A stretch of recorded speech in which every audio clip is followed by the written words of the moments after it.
Hallo und willkommen zu meinem neuen Video. Ich freue mich sehr, dass ihr wieder eingeschaltet habt und es ist mal wieder Zwetschgenzeit und heute backe ich einen Zwetschgenkuchen mit gemahlenen Mandeln.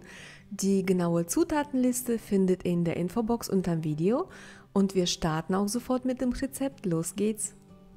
Für die Streusel 120 Gramm normales Standardmehl, 50 Gramm Zucker, 70 Gramm kalte Butter und 1 Teelöffel Zimt mit den Händen verkneten, krümelig reiben und erstmal kalt stellen.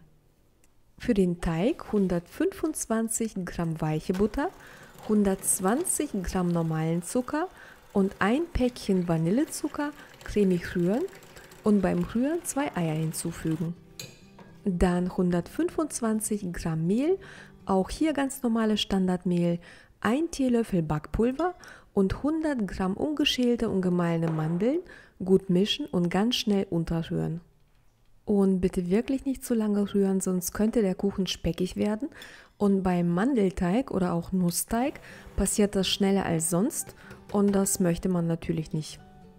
Die Backform mit Butter einfetten und mit etwas Mehl bestäuben, ganz besonders am Rand. Meine Backform hat einen Durchmesser von 26 cm. Den Teig in die Backform geben, glatt streichen und die Zwetschgen auf dem Teig verteilen. Ich habe 700 Gramm Zwetschgen und ich habe sie natürlich gewaschen, trocken getupft, entsteint und halbiert. Und die Früchte sollten auch nicht zu weich sein, sonst würden sie beim Backen viel zu viel Saft abgeben.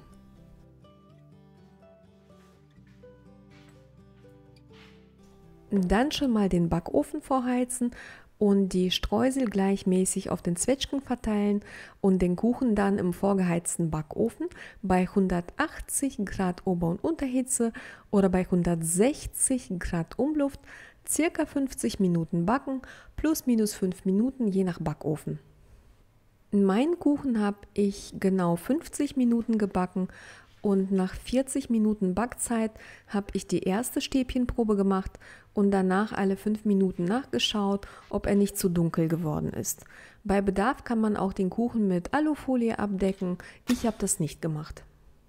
Wenn die Backzeit vorbei ist, den Kuchen aus dem Ofen nehmen, etwas abkühlen lassen, eventuell mit Puderzucker bestäuben und servieren. Man kann aber auch ganz normalen Zucker statt Puderzucker nehmen. Ich mag den Puderzucker lieber.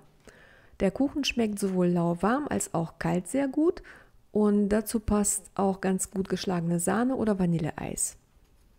In meiner Rezeptesammlung findet ihr noch andere Zwetschgenkuchen.